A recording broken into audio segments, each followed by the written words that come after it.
te adoramos, alzamos hoy tu nombre en alto, que tu reino... Muy buenos días, hoy es martes 30 de junio del 2020. Yo soy la pastora Patricia, mi esposo y yo les mandamos un gran abrazo a todos nuestros queridos hermanos y les extrañamos tremendamente, esperamos vernos pronto. Vamos a abrir nuestra Biblia en Mateo 5, 1 al 12. El sermón del monte, las bienaventuranzas. Viendo la multitud, subió al monte y sentándose vinieron a él sus discípulos. Y abriendo su boca les enseñaba diciendo: Bienaventurados los pobres en espíritu, porque de ellos es el reino de los cielos. Bienaventurados los que lloran, porque ellos recibirán consuelo. Bienaventurados los mansos, porque ellos recibirán la tierra por heredad. Bienaventurados los que tienen hambre y sed de justicia, porque ellos serán saciados. Bienaventurados los misericordiosos, porque ellos alcanzarán misericordia. Bienaventurados los de limpio corazón, porque ellos verán a Dios. Bienaventurados los pacificadores, porque ellos serán llamados hijos de Dios. Bienaventurados los que padecen persecución por causa de la justicia, porque de ellos es el reino de los cielos. Bienaventurados sois cuando por mi causa os vituperen y os persigan, y digan toda clase de mal contra vosotros, mintiendo. Gozaos y alegraos, porque vuestro galardón es grande en los cielos, porque así persiguieron a los profetas que fueron antes de vosotros. Padre, gracias te damos en esta mañana. Te alabamos y te bendecimos, Señor. Y declaramos, como dice Timoteo, Señor, segunda de Timoteo, que la palabra es útil para enseñar, para redarguir, para corregir y para instruirnos. Señor, hoy abrimos nuestro corazón para que tú nos hables, Señor, y nos cambies. Amén y amén. Muy bien, el sermón del monte es algo mucho más grande e importante de lo que pensamos. Se trata de la enseñanza oficial de Jesús. Con estas palabras, Jesús abre el corazón a sus discípulos, comunicándoles así lo más profundo de su pensamiento. Y esto es el resultado de las enseñanzas de Jesús. ¿Qué es una bienaventuranza? Bienaventuranza es afortunado, feliz, grandemente bendecido. Son exclamaciones de alegría y lo más importante es que es por algo que ya existe. Las bienaventuranzas nos hablan de este gozo que sale a nuestro encuentro en medio del dolor, aquel gozo que no nos pueden manchar ni el sufrimiento, ni la tristeza, ni el desamparo, ni la pérdida de algo que amamos. Es el gozo que brilla a través de las lágrimas y que nada, ni en la vida, nos puede arrebatar. Lo más grande de las bienaventuranzas es que no son visiones esperanzadas de alguna realidad futura, ni son promesas doradas de glorias distantes. Son exclamaciones triunfales ante la realidad del gozo permanente, que en nada en el mundo se puede evitar. Número 1, bienaventurados los pobres en espíritu, porque de ellos es el reino de los cielos. De esta manera, en el hebreo, la palabra pobre designaba al hombre humilde que pone toda su confianza en Dios. El Salmo 34:6 dice: Este pobre clamó y le oyó Jehová y lo libró de todas las angustias. El pobre de espíritu es el hombre que se ha dado cuenta que las cosas no significan nada y que Dios significa todo. La pobreza, dice, del espíritu es el que reconoce su propia falta de recursos para hacer frente a las exigencias de la vida y encontrar la ayuda y la fortaleza que se necesita en Dios, porque ciertamente Dios quiere prosperidad a su pueblo. E Isaías 3:10 dice: decida el justo que le irá bien, porque comerá de los frutos de sus manos. La pobreza no es un estado deseable, pero en el sentido espiritual es una realidad que debemos reconocer. El reino de Dios es la posesión de los pobres en espíritu, porque los pobres en espíritu han tomado conciencia de su destitución total y del dominio total de Dios sobre nosotros. En síntesis, el pobre en espíritu es el hombre que se ha dado cuenta que las cosas no significan nada y que Dios lo significa todo.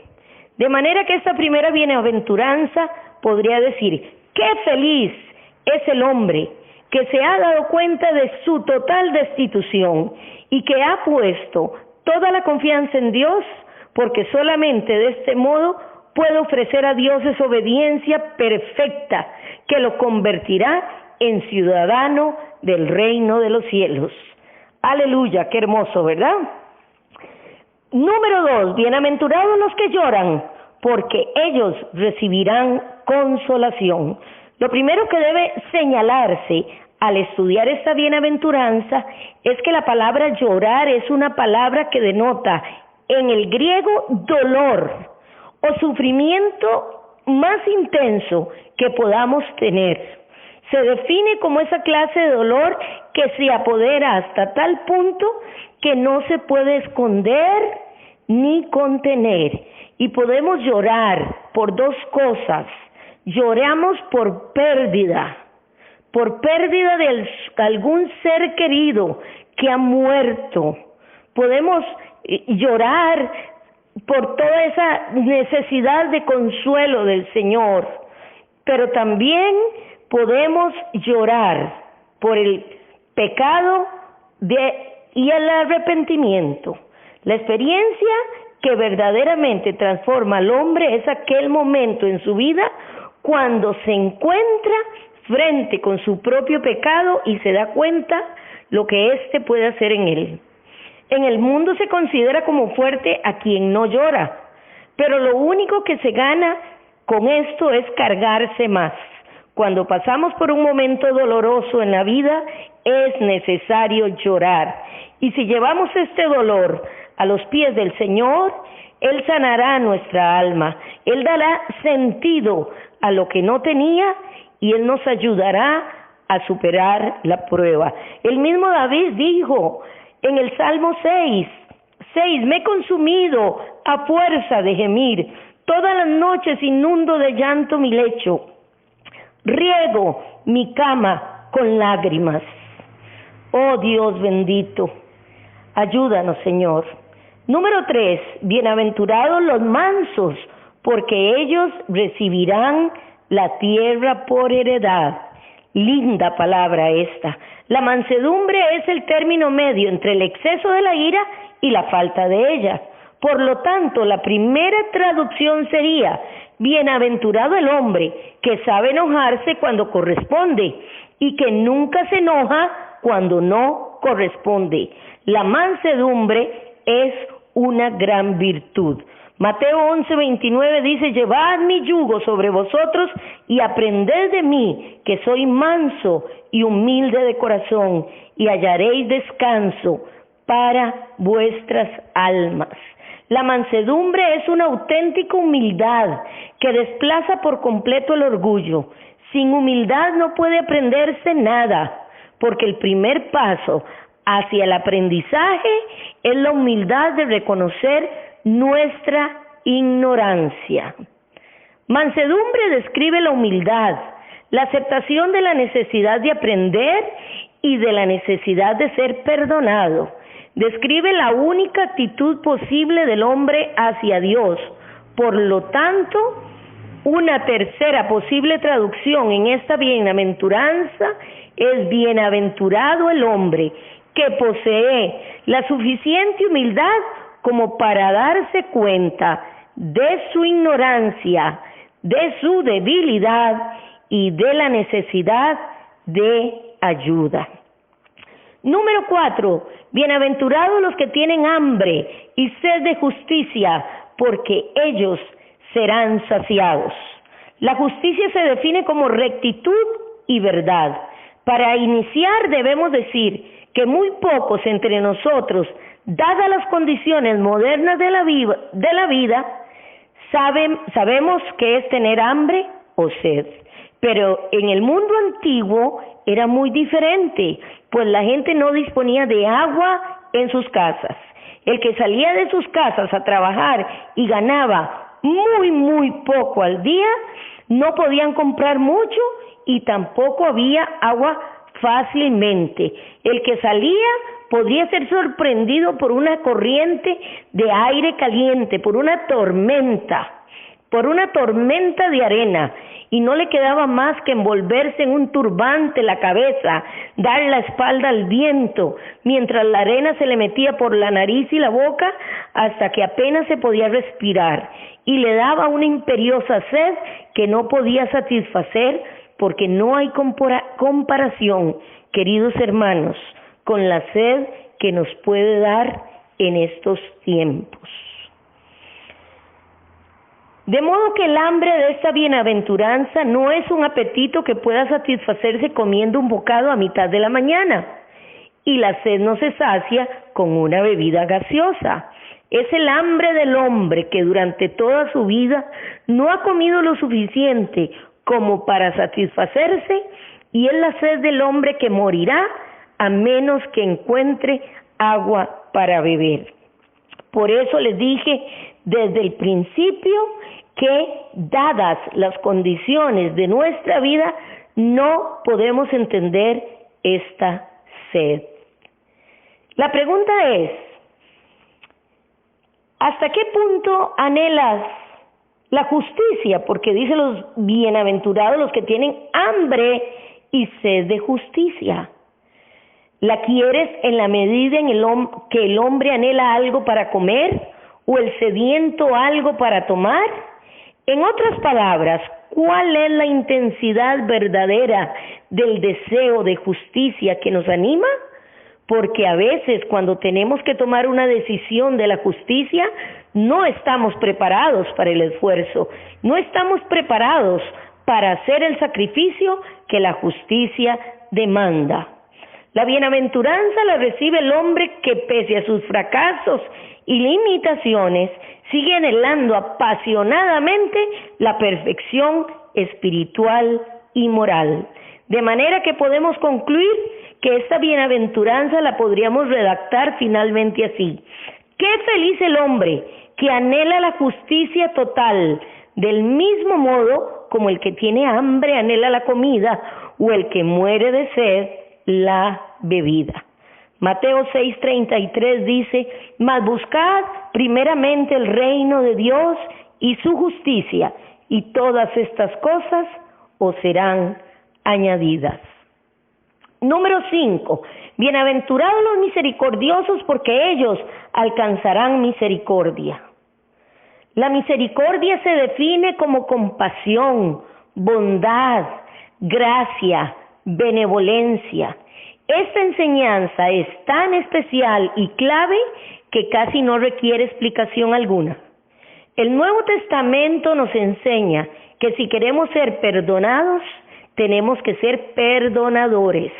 La palabra misericordia no significa solamente sentirse apenados por la desgracia de los demás.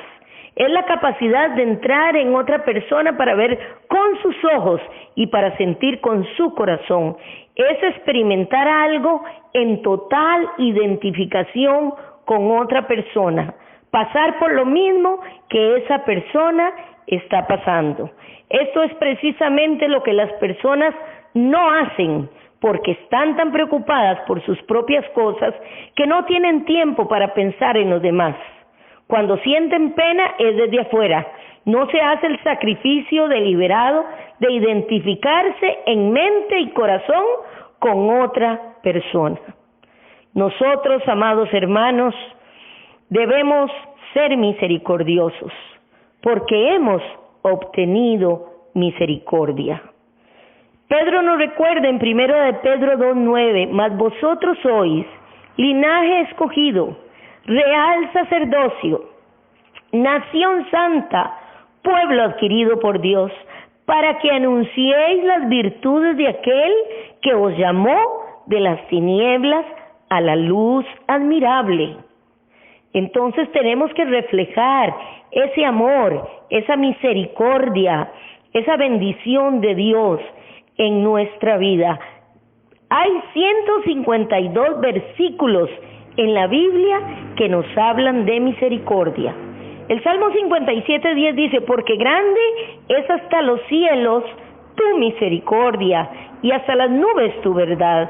Proverbios 3:3 dice, nunca se aparten de ti la misericordia y la verdad. Átalas a tu cuello, escríbelas en la tabla de tu corazón. Busque usted, querido hermano, los otros 150 versículos que nos hablan de la misericordia. Hoy vamos a quedar aquí. Mañana sigo con la enseñanza. Quiero darles muchas gracias por escucharme y vamos a orar. Padre, te damos gracias, porque tu palabra, como dije al principio, Señor, nos enseña, nos redarguye, nos corrige y nos instruye, Señor. Este fue el primer sermón que tú diste, Señor bendito, y nos hablas, Señor, de todas las bienaventuranzas que tal vez a nosotros nos parecen difíciles, pero fue lo primero que tú nos enseñaste. Hoy te damos gracias, Padre, por la bendición que nos das al escuchar tu palabra. Hoy te damos gracias, Señor, al escuchar tu corazón, Señor, y que more en nuestra vida, Padre, la bendición y la misericordia tuya. Amén y amén. Que Dios les bendiga, hermanos.